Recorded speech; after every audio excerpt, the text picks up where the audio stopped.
We are back with another episode, Real Talk with JT, and I have someone real special here with me today. They call him the OG of YouTube for real estate, guys. He has almost 15,000 subscribers on his YouTube channel, 50 plus million in sales, pretty freaking incredible, and over 2.2 million in views. The one and Wow. only, they call him the granddaddy of YouTube in real estate, Jeremy Knight. I like that. The granddaddy of real estate. I appreciate that one. Or Yeah, my grand, man. yeah, I like that. How are you?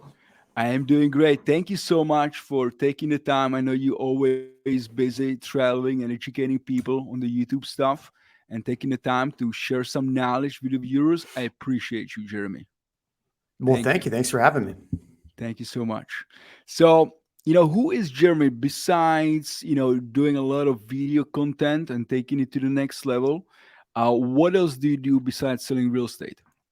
Man, I support a lot of people that are particular agents that are trying to up their game in YouTube and figure out how to get more business at a much more cost effective pace. That's really why I started my YouTube channel. It's why I focused on YouTube so heavily, is I wanted something that was going to be evergreen. So I spent a lot of time helping agents with that. What I'm not doing any of those things. I'm a baseball dad doing baseball. It's raining today, so hopefully, fingers crossed, we still have a game tonight. And on the typical Tuesday or Wednesday, I'm playing some pickleball and then doing some podcasts with my main man, Ian Williams. So that's me. That's me in a nutshell, man. Selling real estate, slinging some live streams, coaching some baseball, and smacking some pickleballs. I love that, man. I didn't know you playing pickleball. It's funny enough, when Ian was in New York in March, we actually went to play some pickleball. I think it was his first time, man. Oh yeah, I'm all over it. I'm pretty much going to turn pro in the next week or two, so we'll see. Good. But where's everybody tuning in from? We got Josh Kellerman in New York. What's up? Where's everybody coming in from? I want to hear What's up, everybody. I want to see what's Josh? up. Let I us want to see know what's where you up. from. Put it in the comments below. Let Here us we know go. who has a better beer, me or Jeremy. Uh, that's gonna be a tough one. I'm definitely gonna go with you. I still have a baby beard. I'm working on mine. Got the Abraham Lincoln beer on. It's Yeah, I hard. see It's that. hard to beat. So, Jeremy, before you jump into real estate, give us a little your backstory. Like, how did you get into it? What year? What did you do before selling real estate? Oh man, that's a great question. I'm actually glad you asked that because nobody usually asks that question. So I spent 14 years at Costco. It was pretty much my college job. As I graduated, I started getting promoted, doing all these fun things, and was promoted. And at a certain point, I realized I had a ceiling of what I could actually make. So I started looking at, what I could do on my own. I was running the sales departments there. And so I was actually like helping Costco make more money, putting in game plans to make more money, and then not seeing more money myself. So that's why I really looked at real estate and other ventures. Obviously went into real estate. I was up for rookie of the year my first year because my number one job or my number one goal, when people think about leaving their previous job to starting real estate, what is almost 90% of agents are out of their job the first year. So my number one goal when I left Costco was to never go back to Costco. A lot of people give them an out. Oh, I'll go back and do this if I have to. I'll work part-time. I was not doing that. I was willing to eat ramen and nothing else, just drink water. Just see me the first year, I was super thin. So uh, after a couple of years, we were doing really well, realized we were flat broke because of the fact that we're spending so much money on leads, spending so much money on growing a team, having an office, all of that stuff. So after our second year, we really like buttoned down the hatches. And that's when I started really focusing on video. It was a much easier or a lot much cheaper way to gain an audience. So we went that route, and then, man, it's been over the last, especially 3 years, it's been out of control, busy. Obviously, the pandemic helped us a lot here in the Austin area, but on top of that, I'm still crushing the YouTube. We're still getting leads daily, so it's been fun over the last 3 years for sure. Wow. And how long ago did you get into YouTube, and how long ago did you get into real estate? Yeah, so I started real estate around 2015, Nice. and so I have been dabbling and doing a lot of video content out before then. So doing Facebook, doing all that stuff. It was 2019. I was doing YouTube, but not really doing YouTube effectively in really like 18, 19. I was Hmm. putting videos out. I kept telling everybody, look, YouTube's the future. And I realized like my YouTube channel wasn't growing. I wasn't getting it out of it. I was spending money on advertising on there that I shouldn't have been. And so finally I sat down and really just started talking to people like what I should be doing differently, what I should actually be doing on my channel, how to actually get business out of a channel. And so December 2019, we revamped the channel. I went to 4 buckets of content.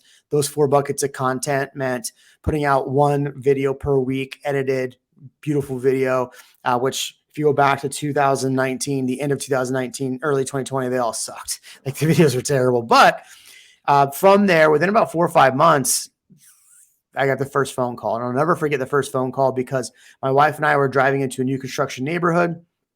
I get a phone call. Hey, I've been watching your YouTube channel. I'm like, oh, it's amazing. So that was like 3 o'clock in the afternoon. I get home 5 o'clock in the afternoon. Another call. The next day, another phone call. Later that afternoon, and then my phone just literally, it was just like the rain bucket just started filling up all the buckets of leads, and it was crazy. So it took 4 or 5 months to really get traction, and this is where most agents kind of start to bail on it. They go, oh, I've been spent so much money and time doing it, I'm not going to go anywhere. It's the same thing as like if you don't know your scripts very well and you're doing cold calling, probably the reason why you're not converting is your scripts aren't good, or you're not doing better call to action, or you're not, taking opportunity when somebody says, oh, I'm thinking about something. Oh, well, you're thinking about it, expand, right? They don't know their scripts. And so I think that's the thing is it takes 4 or 5 months to really figure out what your audience is looking for. And then all of a sudden they trust you. And I think the biggest thing most agents miss when they're looking at long form content is trust. They don't realize what they're doing. They're too busy selling and not too busy trusting, right? Building that trust. And so once you build trust on YouTube, it's amazing because you don't have to sell. You can tell people who you are. They already know who you are. And people will call you because they've seen you for hours and hours. And they finally go, you know what? I'm going to call this guy or girl. So it almost sounds like it's more instead of salesy videos, right? It's more like a relationship building videos. But before we actually gonna go into the tactics and the strategies you use to get that kind of results, like what even prompted you to start with the YouTube? Well, I looked at, so, back in the day, everybody was doing Facebook Lives. So they do these Facebook Lives. Look at my new listing. It's amazing. Hmm. Or they'd post something on Facebook. Look, I did this. I go back and I think about like Bob Tompkins, right? Bob Tompkins does this amazing video about Old Town Road or whatever. And he gets Facebook famous like crazy on there from it. Amazing video, did a great job. Yet, had that video been on YouTube from the start, that would have actually potentially seen a much bigger audience from the beginning and not just a Facebook audience. So I was looking at things like that and I was going, okay, where is the longevity in this? Where can I put something and it's always going to show up? And the good thing about YouTube is it's connected to a very big search engine. So if I were to search realtor in Austin or things to know about Austin, legitimately, you're going to see 3 websites and then a video. And let's be honest, when I looked at that, I thought, man, I don't want to click on a stupid article and read it. I just want to click on it and hear somebody talk. And so that's why I was like, hey, this YouTube thing might be good for agents. And I was pushing it and pushing it. Everybody's like, no. Facebook is the way to go. Facebook is the way. Put your videos on Facebook. And, good thing I listen to myself. Yeah. And I think it's always, being ahead of the curve, right? Than the other agents, not necessarily doing what they're doing now, but looking for ways and things what no one's really doing now. And you could be one of the first ones Yeah. to really get that traction. If you're not first, you're last, as they say, Ricky Yeah. Bobby. I mean, so do you feel like also for your success with YouTube, also because you were one of the first guys really go all in on that, you feel like you kind of take that spot and it's hard to shake you off from it? I would say in my market for sure, it's harder for anybody else to kind of really take over what I've done. But if you're in another market, like here's the thing, and I think this is where agents go, okay, there's another big agent in my Mm. market, I might as well not do it. Well, that's the Yeah. dumbest reason not to do something. Because here's the thing, I can say very polarizing things on my channel. And I say them because I want people, I'm okay saying polarizing things. I'm okay being a little polarizing because at the end of the day, I'm going to be able to work with people that want to work with me, to see things the way I see them. And those people are much easier to work with. And I think most agents don't realize, like, hey, if you were to, those agents that are running around to sell 100 homes a year, Hmm. at the end of that year, you're exhausted, you're hating life, you're hating everything. Well, how about working 80 deals and you work with clients that love you? And then next year you do 150 deals because all of those 80 people that loved you and loved working with you now refer you more and more business. Right? The 100 people you just have to work through and get through it. The reality is they, at the end of the day, they may not like you and they might not refer you. But if you're really good to the 80 people instead of the 100, you're probably going to have a much better success rate going forward. And that's the way I looked at it. I'm okay only working with a few less people because the reality is I get a lot of referrals now. Like we were doing like 80% of our business was coming from YouTube. Now it's down to like 70%. So we're getting more and more referrals from our past clients. That's great. That's great. And I know you said desperate full of business. I mean, were you always like that, or was there a tipping point in your life and your business when you were like, I just don't care if everybody likes me? Uh, Man, I think when you're a new agent and you're just trying to cut your teeth in your first couple of years and you're just trying to, I mean, let's be honest, you're trying to make a Hmm. paycheck. You're trying not to go broke. Those are the years, it's like you just take on everybody. And I remember one client specifically where I worked my ass off for them. I even saved them a bunch of money. And then they wrote me a nasty review because they're upset that they had to pay the title policy at the end of the day. That's what they're mad about. I paid this guy $5,000 and he made me pay a title policy. You paid me $5,000 at the end of the day. I saved you $30,000. I also went through and done all this, but you didn't give a shit about that. So that's where it's Yeah. like, I would rather not work with those people and work with the people that trust me and trust and believe in what I'm saying, because, I spend more time looking at the market, looking at what's going on because I'm an investor too. So I would rather work with the people that want to work with me and not have to deal with the people where at the end of the day, I'm getting a bad review because they just weren't a good person. I love it. This is so good. And I know you said you dabble with YouTube from the beginning, right? You were putting videos out, not really getting much traction. What were some of the changes which you made, which start getting you that traction and which start getting the views and the likes on your videos?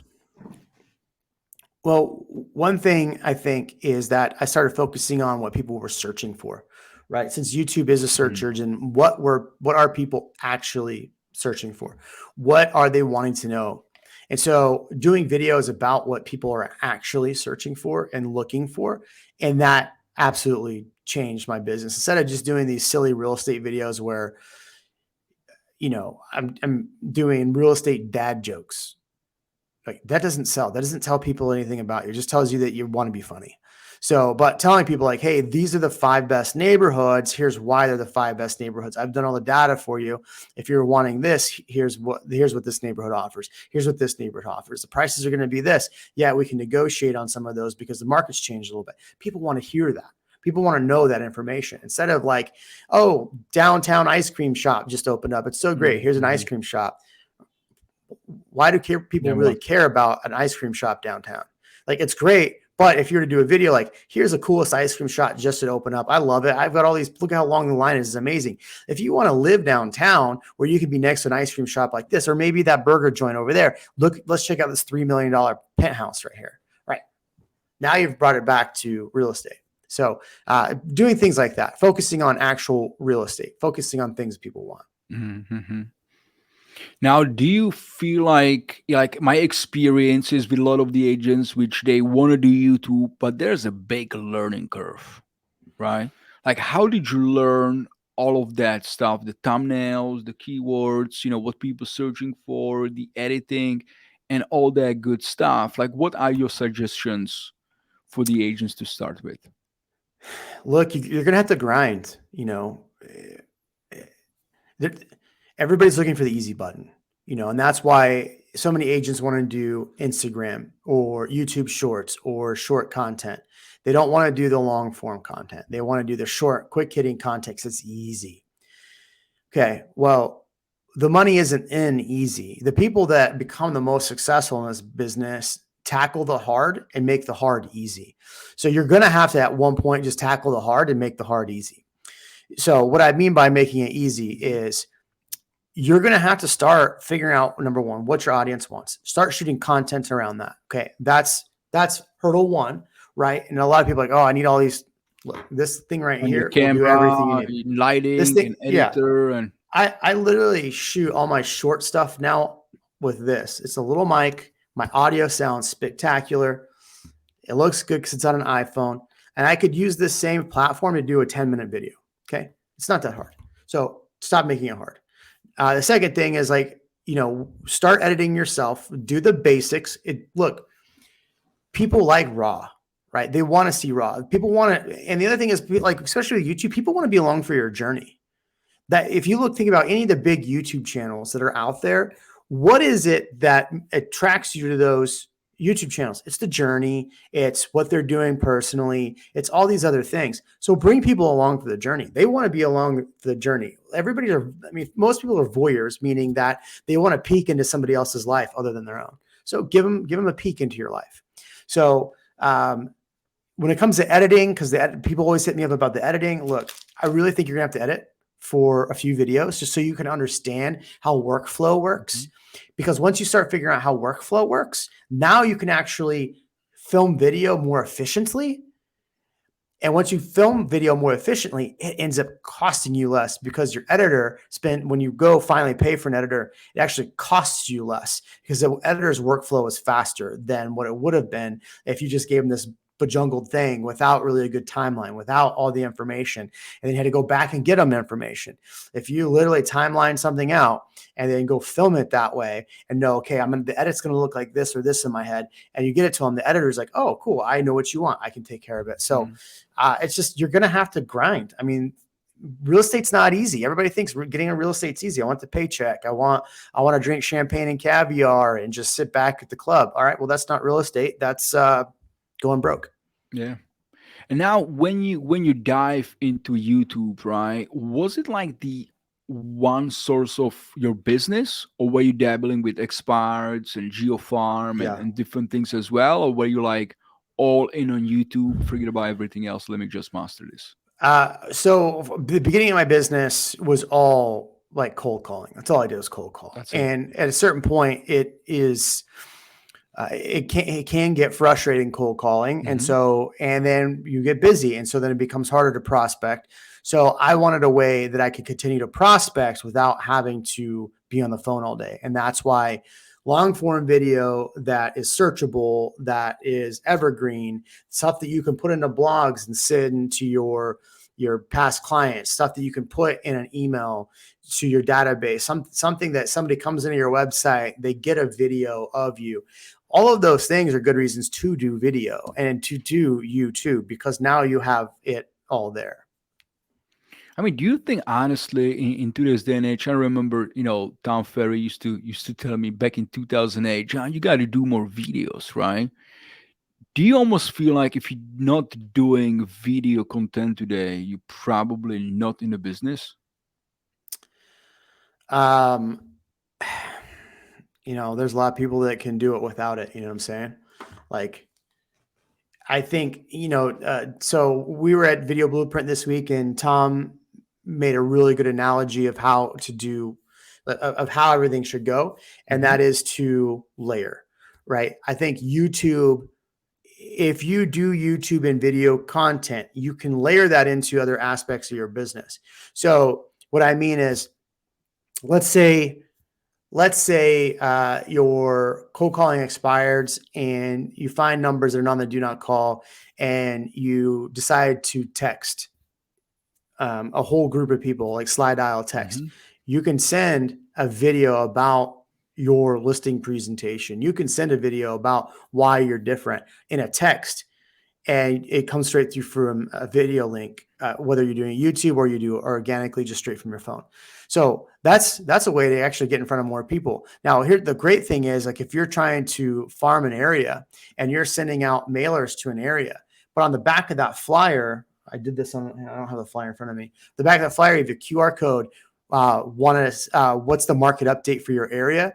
And that QR code takes you to your YouTube channel, and it takes you to the latest video that you did about the housing market in said area. Now people are watching you. They see proof of concept with this, and then you can potentially retarget them, or they come into your website and now they're signed up for your monthly newsletter. So yeah, I think you're missing the boat if you're not doing video. You could do it without it for sure. I just think cost effective wise, it makes more sense to do video, especially YouTube. And I love how you said you can do the long form video and then chop it into multiple pieces, use it on maybe for reels, use it on email campaigns, thanks campaigns, where like you can repurpose those videos as well.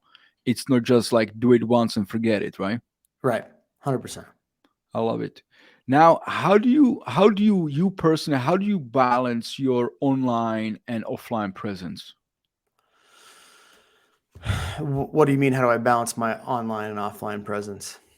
So I know you're big on YouTube, you're big on Reels as well. Do you do any, offline, like maybe farming? Do you still do cold calling as well? Yeah, I do a mailer. We have a newsletter we send out. We get people into our CRM. I do a lot of stuff in the community as it is.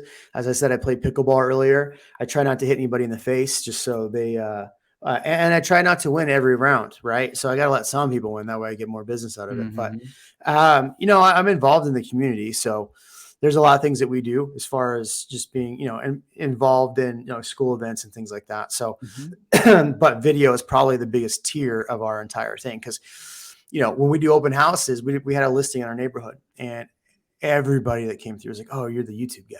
You're the YouTube guy." Because I had taken our video of that listing, put it in the Facebook group, targeted people through Facebook. And then I said, "Hey, if you like this video, there's more on my YouTube channel." So now I have people in my neighborhood coming to my YouTube channel. I sent out a flyer that's got a QR code to my website or to my YouTube channel. So everybody in my neighborhood knows me as YouTube guy now. Even in the text thread of the pickleball, "Hey, what's up?" They always go, "Oh, ask the YouTube guy." So yeah.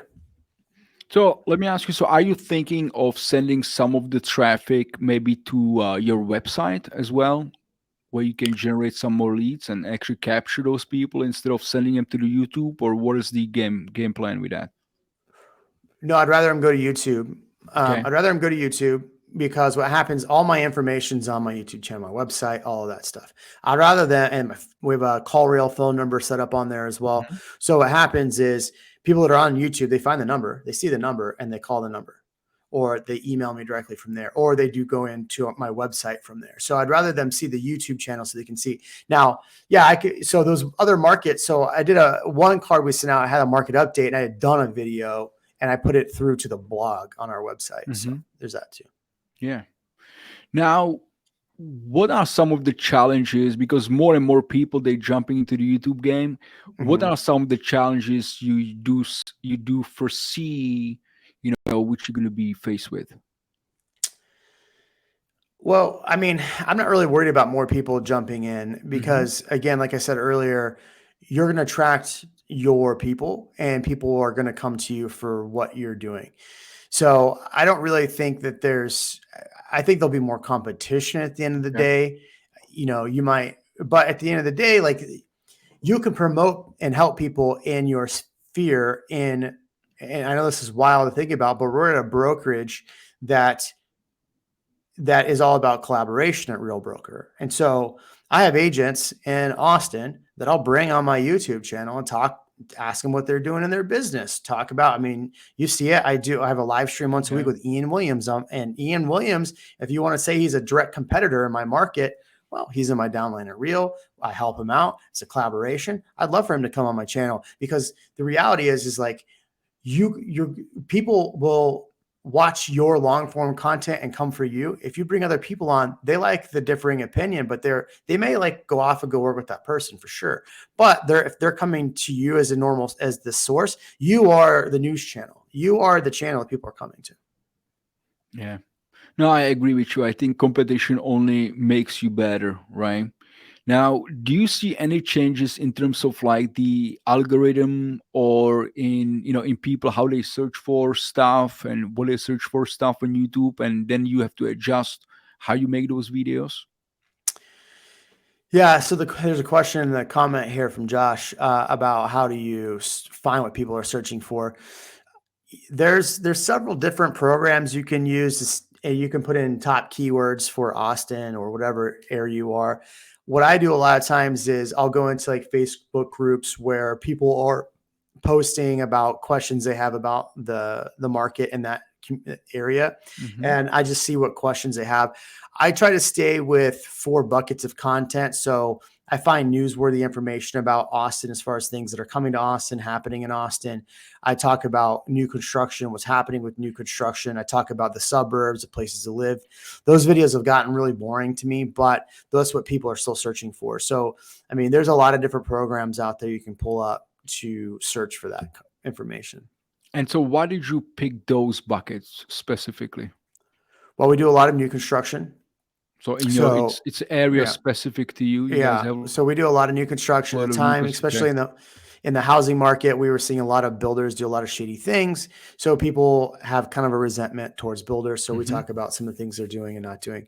Um, the other thing we talk about is just newsworthy stuff in the Austin area because people want to know if something's going to actually like help or hurt them in their as far as pricing goes and things like that.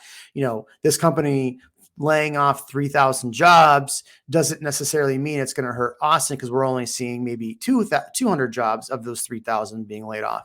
Or, hey, we're probably going to see more homes hit the market because unemployment went from 2% to 3%. Let's talk about why they would, and then where the places that are going to be hit hardest.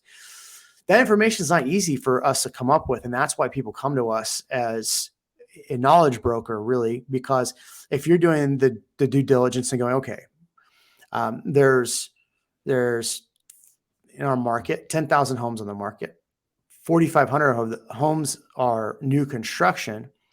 Oh crap, there's some information that we can look at there. We can dive into this a little bit more. Call some builders. Hey, I noticed that there's 4,500 homes on the market. What's it look like in your neighborhood? Hire an assistant to go call. I mean, that's what I do a lot of times. I'll have my assistant call all the new construction areas and find out like what the builders are saying. And then I'll go, hey, here's what the builders are saying. That's really cool, man. So it sounds like there's a lot of research and preparation for those videos as well, right? It's not just like Yeah. just shoot it up. Yeah, I mean, a lot of times I'll sit and look at the Austin Business Journal and see what's happening in there. Everybody's got a business Hmm. journal. So, the other thing is like the business journal is going to report on neighborhoods being built like that are further out. So you can already start talking about those neighborhoods. Hey, look, so there's going to be a new neighborhood here. They're going to do this. This is going to be amazing for this. If you're looking for this, hey, if you want more information, and then you just get in touch with the builders, and the builders are already going to be excited because they're talking about their community. Right. So builders or whatever, if there's a new water park going in, hey, there's a water park going in this part of town, which is cool because it's going to bring more people to this local area, which means more tax dollars are coming into this local area, which means that they're going to be able to build better roads. They're going to be able to build this. They're going to be able from all the tax revenue coming in. So this area should see a lot of growth from this. People like that information, right? And this is all stuff that as an agent, you should be looking at anyway. Yeah, I mean that automatically it make you sound like the expert, Right. right? It's not just like you're looking for one family or two family. What's your budget? Right. Very different. Now, I know you said 4 buckets of different style of a content, right? Like, do you shoot everything on one day? How often do you post? Is it once a week per each? Like, what's your strategy when it comes to that? Yeah, so my regular content, I put one video out per week. I also have a live stream that we do once a week. Like I said, I do with Ian. And so that's on the channel. I'll cut clips from there, put clips out when we shoot that. So all of those things are helpful. It's hard for me to batch content for the fact that I have such a variety of buckets because newsworthy stuff only lasts for so long. Hmm. So I have to, when that week comes up, I have to find that. Now, I do a lot of market update videos and content around market updates. The thing with the market update videos is that I have to wait for the market stats that just came out to like literally right before we do this. And Hmm. shoot, as we started this, I have a short clip I'm putting together right now to tell people to watch our live video on Thursday because the market stats came out. We're going to talk about the market stats. So I can't really do a market stat video until the market info comes out. So there are times where you can't, it's hard to batch, but I could do, if I wanted to this week, I could shoot a whole video about communities and areas and places to look to buy and put that out 3 weeks from now. Now I don't have to do a video that week. I can focus on doing short content that week or something like that.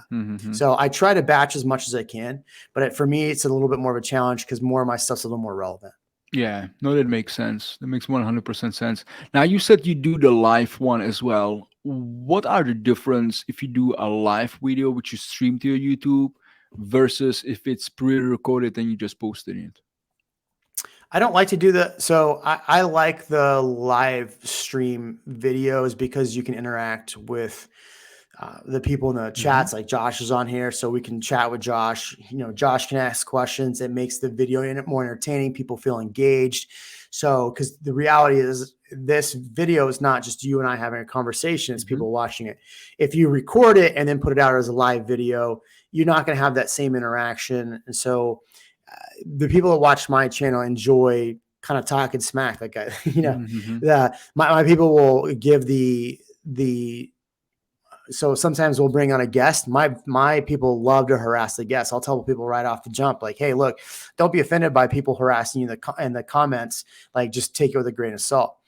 And then I'm like, and you can barb back and forth with them. I had Byron Lee Zine on, and Byron's going after people in the comments. So I'm like, oh, well, how's the basement you're living in? It was fantastic. So it's, it's good for that, That is so good. Just keeping it real, basically, right? Yeah. Now, with the YouTube and the YouTube Shorts, are you doing a lot of YouTube Shorts as well? Not as much. I'm in the process of finding somebody that can do shorts for me. It's just, for me, it's too much to edit. It's too much to try to stay consistent with. So, and like reels, I think the content you do for reels is totally different than shorts, like two different platforms. So I have to do more YouTube specific shorts. I think shorts are definitely a way to get short. So let's say, it's a way to get more subscribers and to build your audience. And I think just people need to know, though, what happens is you have people that do just short content. And they put all the short content out. And then so when they do a full long video, people are like, what is this? What am I watching? So if you're not doing full long video where people could come in, like I love watching those videos, like your boy lives there in New York, Andrew Schultz. I love watching the clips that they put out from their Patreon podcast. What I love even more is when they put those reels together or shorts and they put those shorts out, because what will happen is if I'm watching that short and there's something really funny on there or a topic that's interesting to me, now I'm going to go watch the short, the clip. And I may like watch that full clip and go, oh shoot, this is really good. Let me watch the full video. And then I go watch the full video. So if you put out a clip from a long form down to a clip, down to a 30 to 45 second short, now somebody may click on that short. Now they see the 8-minute video and then they watch the whole hour and 20-minute video. You've got a subscriber from there. And YouTube's going, man, people are finding this video friendly and they like this video. So let's find more people like this guy to put this video in front of. So that's just the beauty of YouTube, is it's going to try to find your audience for you. Yeah. And I think the difference is they still on the same platform, right? It's not like they have to go to different platform to find the full video too. Right. And you're really shooting just one long form video and getting like 3 different style of videos out of it versus shooting 3 different ones. Right. So this is so good. Now, what are some of your personal challenges? Because I know your business is blowing up. You're getting a lot of business at all times. what are some of the growth pains right now you're experiencing in your business? Yeah. I think the biggest growing pain that I'm facing is that I find my content stale because it's just the same thing over and over again. Mm-hmm. And I've been doing it for 3 years straight. And there's ways I can continue to grow, but I'm also pulled in a lot of different directions. I do a lot of agent attraction with Real Broker. I do events constantly. So the fact that I'm flying out to go do events in New York or so it becomes a lot harder to want to, when you're being pulled in a lot of different directions, it's harder to continue to focus on that content. Now, when I wasn't traveling all over and I was just focusing on YouTube, I was reading every comment and commenting on every comment and getting annoyed with people in the comments, So I think there's a give and take where you have to kind of shut down the comments every now and then and just not pay attention to them and kind of just, get yourself back together, because it's a grind. It's not easy. Just like real estate, it's not easy. Yet I could stop doing YouTube right now and I'll have leads for the rest of the year. It's incredible. So, I mean, you always got to adjust. And I had a similar conversation with Ian, the other day, because he also does a lot of traveling and he can be shooting, new content for those reasons. Right. Yeah. Well, that's content too. Right. Because, you got to be promoting yourself as the educator, and you got to show people, in the world what actually Jeremy is doing. Like, you were in New York, you were in El Paso, you were in Houston, last week, right? Like, you guys traveling a lot. Yeah. But sometimes if you don't capture, those moments, people are not going to see that as well. Right. Well, again, you're talking about different audiences too. Completely. So that's where you have to be very careful about what you're doing. And I actually had this conversation with Ian yesterday. So when I'm putting out video content for YouTube, if I'm putting out content about me talking at these events, my audience doesn't give a shit about that. Mm-hmm. They want to know about homes. They don't. In fact, they may not like that I'm around. I'm out on the realtors, doing the realtor thing. So you have to be careful about what you're posting on there. And then on Instagram, what is your audience on Instagram? And I think this should be the biggest takeaway for anyone, is that know your audience and what your audience wants. On Instagram, I put out a lot of content about real estate in general in Austin. But I also attract from there. So I have to have a really good balance where I'm doing 4 real estate videos to 1 real estate agent video. Because once you saturate your audience and change your audience from, if you're just out talking all the time and doing talks and posting that, unfortunately, the people that come to you for real estate are going, well, this guy isn't really sell real estate. They just are a public speaker. They might be fine with that. So you have to learn how to thread the needle and know where your audience is, because like the thing with Ian, when we came up with how he's doing his content, we said, okay, for every 4 videos of real estate, Monday, Tuesday, Wednesday, Thursday, those days all need to be about either a home, backflip, whatever. If for short, we're talking short content here on Instagram, right? But all 4 of those videos, and then Friday you hit them with why aren't you joining Real Broker? Now, what happens is you have 4 videos that a consumer is going to want to watch. And the great thing is real estate agents are watching these 4 videos too, because they want to see what they should be doing in their videos. And what happens is if you're in real estate, Instagram is going to keep forcing more real estate agents into your feed. And so if the agent's watching that and then sees the Real Broker thing, then they're going to be like, oh, this guy's a Real Broker. And guess what? Ian's doing a great job capturing people that want to learn more about what he's doing. And guess what? Because he's doing these 4 videos, these agents are sending him referrals. And these 4 videos that per week that are about real estate, the real estate consumer is going, oh, this guy sells real estate. Oh, and he works at a cool brokerage. That's what they see. Oh, look at this. He works at a cool brokerage. People should join that brokerage. That's cool. But I just watched all these other 4 videos.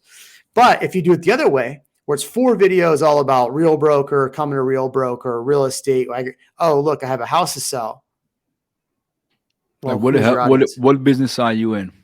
Gets Well, them business, confused. you're in the public speaking. So Yeah, that's why, I mean, I just in the video blueprint, I made one post. That's that's it. it. I shared a bunch of stuff in my stories, but I didn't make a reel about video blueprint. I didn't do anything because I'm trying to focus on keeping my audience on my real estate channel. Now, for the YouTube, did you consider, opening up another channel, which is maybe just, for agents content? Yeah. So I have agent content creators. Okay, Agent content creators is my second channel. I haven't posted on there as much because takes time. it takes time. Yeah. I have one editor who really can only edit one style. And if I had him doing this other stuff too, it wouldn't be right. So because I don't have another editor, I just don't spend as much time on that content. I love that. Now, what were some of the biggest mistakes? The biggest did? mistake you can make as an agent is taking, especially on, well, if we're talking YouTube only, I've made a lot of mistakes. We can go through that list another time. But for YouTube, what a lot of agents do, and this is a no, don't do, slap on the hand, don't do it, is you create this video and you're like, man, I need some views. I need some of those sweet, sweet views. So I'm going to go ahead and post the link for this video on Facebook. YouTube doesn't like Facebook. Facebook doesn't like YouTube. And now you're putting something that both don't like each other on. So what happens is that let's say 4 or 5 people watch that video, but it's not really a video they wanted to watch. They just saw it because you had a catchy title and a good thumbnail. And then they watch it. Well, they watch 30 seconds of a 8-minute video and then they bounce out. YouTube goes, oh, this video must not be very good. People are leaving 30 seconds in. Okay. So now you're hurting that video and then you're hurting your channel. The opposite would be to just upload that entire video organically and go, hey, if you like this video, I have more videos on my YouTube channel. Here's the channel link to my channel. Or you do a 10, 20-second clip of that video, a short, if you will, and you say, hey, for more videos, check out my YouTube channel. They can click the YouTube channel, go to your channel, search around your channel for a video they may like more, click on that video, and then they watch the full video, which YouTube goes, oh, well, this person liked that video, which means that let me start putting more of those videos in front of their feed. And that's why I say do 4 buckets, because if their one bucket is just property tours and they watch the property tour video, guess what YouTube's going to do? It's going to recommend you more of your property tour videos. Mm-hmm. If they came in because you gave news, maybe they're going to want to watch more news or because they came into the market. So that's where you got to keep 4 different types of content so people will have 4 different things to watch. Now, the other thing I see a lot of agents do is because they want those sweet, sweet views, they make content for realtors. Because in our Instagram feeds, guess what happens? I post a video. John says he likes it. John sees more of my Instagram videos. And I go, well, John liked my video, so I need to make a video that John will like. Well, John is not buying homes with me. John may refer me a client in the future, but John isn't a consumer of my content, really. So if you're putting out videos that really are for realtors, but not really for your consumer, your ideal avatar, then you're going to confuse your channel and you're not going to get any business out of it. And that was the 2 big things that I was making mistakes on. I mean, and again, you said it, really knowing your audience, right? Like, what are some of the ways you can get to know your audience? If you already have a couple thousand followers on Instagram and, a few hundred on YouTube, what is a good way to really figure it out, what they want to watch and what type of content you should be producing then? Well, ask your audience. Right? What is your audience liking? You're not just everybody, oh, what video should I be putting out right now?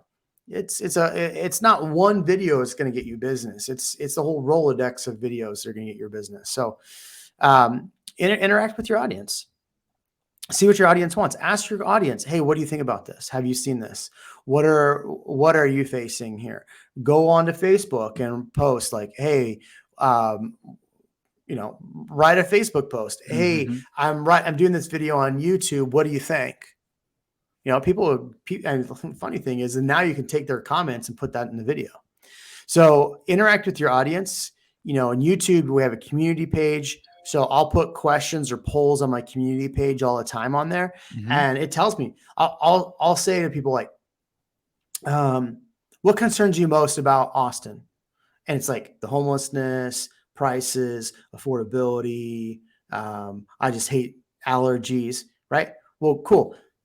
Now I have a whole video about what people actually care about right there.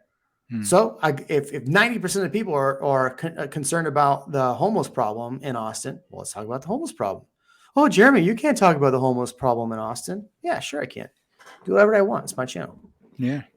And it is so good, right? Not trying to be politically correct as well in today's Well, day and yeah. age, right? Yeah, I mean, don't go out of your way to offend people, but Of correct. course. I mean, yeah, Yeah. yeah. People. It's amazing that we live in a time that people will chastise you and love you for the same opinion. Mm. Yeah, pretty crazy, man. Now I know you said with the buckets, right? So do you have like a playlist for the buckets on your YouTube? Yeah, so each one of my things. So new construction has a playlist. Hmm. Market update videos, Austin news. All of those things are playlists. I love that. And so I love the tip you said. If you're sharing the link on your social, don't share the link to the video, but share the link to the channel. Correct. So when they go to your channel and they click on any video, YouTube will not punish you that they're coming off of social media, but they will actually reward you that they're clicking on one of your videos. 100%. Because the reason why is if somebody comes in and only watches 30 seconds, no, you're no. But if you do the same thing and people watch that video, now they're just going to push that video, like more of that content in front of Hmm. that person, right? So, and then now YouTube's going, okay, well, this type of person profile, like this video, let's find more of those people. Because the one thing, and here's what everybody really needs to understand about YouTube, is YouTube just like any platform, wants people on their platform. Like not just to watch the video, but stay as long as Yes, possible. yeah, because they want to sell you ads, right? Advertisers want to advertise to you. They want to keep you on there as long as they can. So if you start watching my content and you're a specific person in a specific area, YouTube's going to start recommending my video to more of that type of person. So this is where I think people miss the boat when they want to run ads and all that stuff, is like, for free, people are giving me, or for free, YouTube is finding my audience. I'm not having to pay for it. And I think that's a mistake some people do when they do paid. Now, there are people that pay for views. There can be benefit to that. Yet you're messing with the algorithm. You're telling the algorithm, I want to put this video in front of these people. And then YouTube goes, okay, fine. I'm not going to try to figure out where to recommend this video. You're doing it for me. Mm-hmm. Yet, we during the video blueprint, I went back and forth with Erica Wolf, who's fantastic at what she does. She does a lot of paid on YouTube. So she'll put a video up and then just pay to get it in front of as many people. Different mindsets, right? So I'm trying to get people there organically. She's just trying to sell a home. So her whole goal is to sell a home and show her client, like, hey, look, we got 30,000 views on this. Well, when you get 30,000 views on a house and then get no offers, then that client might also go, oh, well, what's wrong with my house? And how much we spend for the 30,000 views, right? Yeah, right. 30,000. So I mean, look, so I wouldn't say that paying for views is the wrong way to do it. It's just not the way I do it. I'm trying to do things most cost effectively and organically build an audience. So just a little bit different mindset. Now, how about if on a channel you might be having certain bucket of videos which you might be promoting and paying for it, but then you have different buckets on your channel which you're not promoting. I would create a whole nother channel if you're going to do paid. I see. So completely keep it separate. Yep, correct. Okay, very nice. Now, Jeremy, is there something you see it's coming in the next year or two? Some big changes when it comes to video content in general? I think the biggest thing I would say is just more short form content.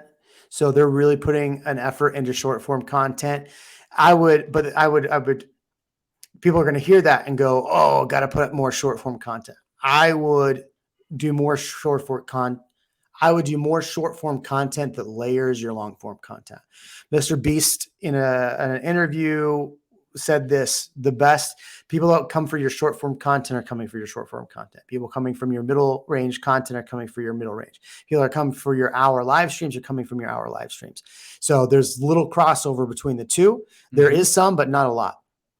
So you really have to layer in. And so if you're doing content and short videos that are those silly ass videos on Instagram where you're pointing at disappearing text and you put that over onto YouTube, that is not, YouTube's going to be like, what are you doing? This isn't, and the same thing is the audience will let you know, because it was interesting about the short form content. My highest dislike content is my short form content on YouTube. Wow. Pretty incredible. Now, how important it is to reply to comments on your videos? I've replied to all of them, really, if you can. Even the bad ones. Even the bad ones, you say, oh, thanks for your opinion. Oh, bless your heart. Something like that. Do you feel like it gives you some push towards the views if you get more comments on your videos? Yeah, YouTube wants engagement. That's all they want. The more engagement you get on there, the more that video gets pushed. Okay. So viewership, they reward you for views and time spent on those videos. And would you say comments is the second biggest one? Correct. Okay. Now I just want to circle back, driving traffic towards the videos. And you said if you decide to post it on social, use the channel link, not the video link, right? Yeah. What do you think about text and email? What do you mean texting? Like texting people, hey, listen, I come up with this new video, give me a favor. I wouldn't. It's the same thing as putting it on. It's the same thing as putting it on, or putting it like, it's the same thing as putting it on Facebook and then them not watching it. They might not be the audience. So one thing I would do is take your videos, put them in a email campaign to your past clients, specific videos like market updates, new neighborhoods. Like, hey, I know you're living over here, but there's other. I would do that because your past clients probably will watch. Whereas if you send it to a friend, like if you sent me a video to watch, I love you, John, you're amazing. Chances are I'm not going to watch that video. Not yet. Yeah. Even if it's a good video. What type of video would you watch? I mean, you got to keep your clothes on though, because the videos you send me with all your clothes off, I don't watch. No. Look, man, the thing is, like, when I'm watching content that's not real estate related, I'm watching comedy stuff. I'm watching entertaining stuff. I'm not looking for that. And to be completely honest with you, all of my friends that put out real estate content, I have never watched their channels. Everybody talks about like how beautiful Brad McCallum does his videos. I love how I might go and look for 30 seconds to see how he does some transition and shots so I can show my editor, this is how we want to do it. Or my videographer, this is how we want to do it. But I don't watch his content. Ian's a good friend of mine. I may watch his short form content every now and then, but I don't even watch his short form content. He's my great friend. So I'm more focused on putting out my content and what works there. So I don't think it's a good idea to text people your content unless they are a rabid fan. And if they are a rabid fan, then they're going to find it on their own. Yeah. So if I text you my content, you better watch it. Otherwise, just let me know. Don't text me next time. Correct. Yeah. I love this so much. Well, Jeremy, is there anything would you like to leave our viewers with before we let you go? Yeah, find my other channel, Agent Content Creators. Go on there, subscribe on there. There's a lot of good stuff that we have there. If you're looking at joining Real Broker, my main man, John, give him a call. Thank you. I appreciate you, my man. All right. Thank you. Always good to see you. Good to see you, man. Peace out.